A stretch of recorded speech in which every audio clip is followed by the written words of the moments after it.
Bismillahirrahmanirrahim. La paix soit sur vous. J'aimerais intervenir dans cette vidéo sur les réactions que j'ai pu recevoir dans mes interventions quand il s'agit de mes prises de position sur la Turquie, sur l'Algérie, sur le Maroc ou sur d'autres pays africains ou à travers le monde.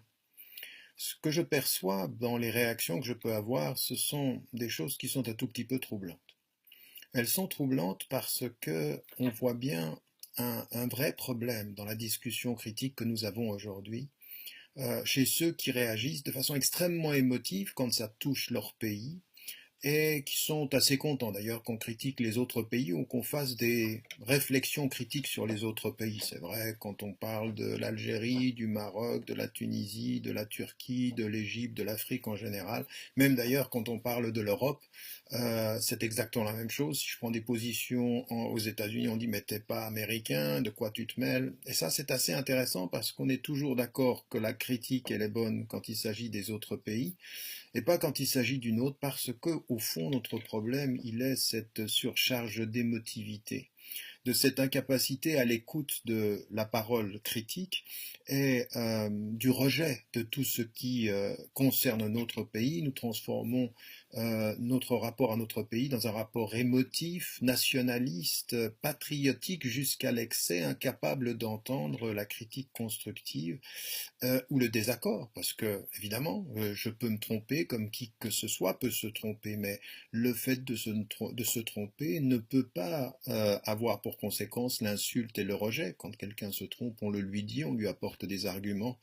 Il faut aujourd'hui, dans notre réflexion, on l'a dans la tradition musulmane, ce qui s'appelle adab el-irtilaf, c'est-à-dire le fait de gérer nos divergences. C'est vrai pour des opinions religieuses, mais c'est vrai aussi pour des opinions politiques, et nous avons mille et une raisons d'avoir des opinions politiques ou des analyses qui sont différentes. Mais il faut raison garder, il faut avoir une attitude ici qui soit une attitude de respect et non pas d'insulte, d'écoute surtout, parce qu'il se pourrait que même par rapport à son pays, eh bien, on ait des choses à apprendre ou on ait des regards qui sont différents. Quelqu'un qui voit les choses de l'extérieur peut avoir un rapport au pays, une analyse qui soit constructive et plus constructive que quelqu'un, ou plus complète peut-être même que quelqu'un euh, qui le voit de l'intérieur. Et donc, je vois beaucoup d'émotions, beaucoup d'insultes, beaucoup de réactions. Alors, encore une fois, dans ma prise de position par rapport à l'Husseima, qui est ma prise de position, et je ne vois pas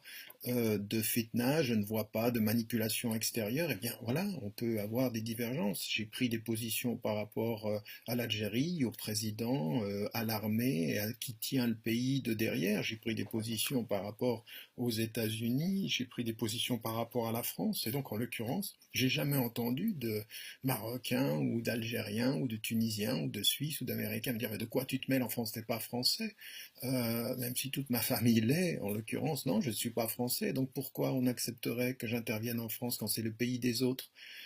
Parce que ça montre bien un vrai déficit dans notre réflexion, un vrai déficit dans notre façon d'interagir les uns avec les autres, parce que nous sommes des émotifs, parce qu'il y a un sang chaud, parce qu'il y a un phénomène culturel, et qu'à un moment donné, si nous voulons être une force de proposition vis-à-vis du monde, eh bien il faut de ce point de vue-là, s'écouter, et écouter même quand ça nous touche nous. Par exemple, combien j'en ai qui me soutiennent quand je parle de la Palestine, mais je ne suis pas palestinien. Et alors?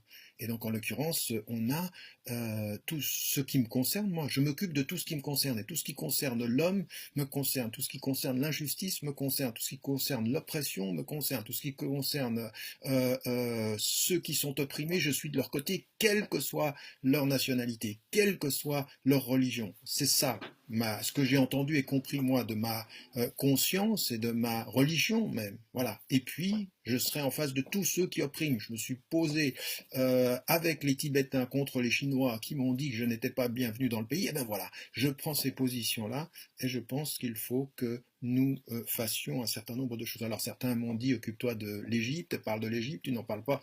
Ils ne doivent pas suivre toutes mes prises de position, qui font que maintenant, depuis plus de 20 ans, j'y suis interdit, comme dans certains nombre d'autres pays à majorité musulmane. Donc, mon invitation ici, c'est dans cette sorte de lettre ouverte, c'est de pouvoir dire, d'abord, il faut entendre la critique, il faut l'écouter. Et puis ensuite, il faut en faire l'analyse de façon pondérée, de façon critique. Il y a des choses qui peuvent être vraies, il y a des choses qui peuvent être fausses, et il ne faut pas rejeter et en même temps rejeter ce que j'entends toujours comme argument de ceux qui parlent de leur pays. Oh, c'est que toi, tu ne sais pas. Je l'ai entendu par rapport à la Turquie dans mes prises de position critiques également. Ils m'ont dit, oh, mais tu ne sais pas. Alors finalement, l'émotif, quand il ne sait pas argumenter, dit à l'autre, t'es pas là chez toi et tu ne sais pas.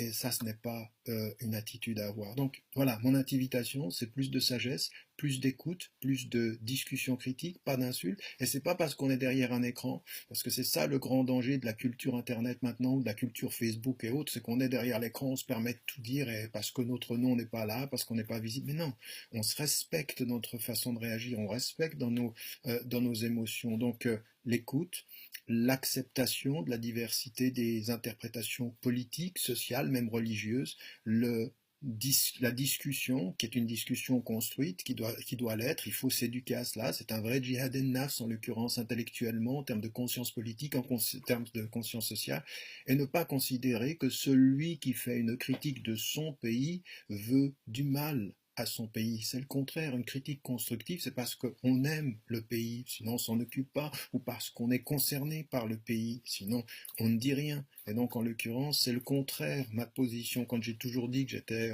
marocain d'adoption, que j'aimais l'Algérie et le Maroc et tous ces pays-là, comme l'Afrique, j'ai été très très critique par rapport aux politiques au Mali, par rapport aux politiques. Ce sont des pays que j'aime, que j'ai visités à plusieurs reprises et que, Inch'Allah, je ne cesserai pas de visiter. Et donc, en cette période de Ramadan, ou s'il y a quelque chose que l'on doit faire, c'est maîtriser ses repas, maîtriser sa nourriture, il faut aussi maîtriser sa langue, il faut surtout apprendre à maîtriser ses émotions pour ce mois et pour tous les mois qui vont venir.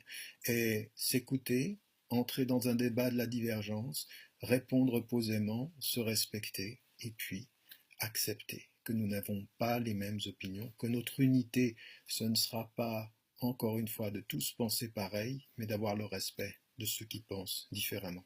Que Dieu nous aide, wallahu a'lam, wa a'la, wa ahkam. Bon Ramadan à vous pour les 10 derniers jours qui restent, c'est bien le moment d'être un peu sage, d'accepter la critique, qui n'est jamais de la division, mais qui donne de la solidité à notre diversité, Inch'Allah. Salam alaikum wa rahmatullah, la paix soit sur vous.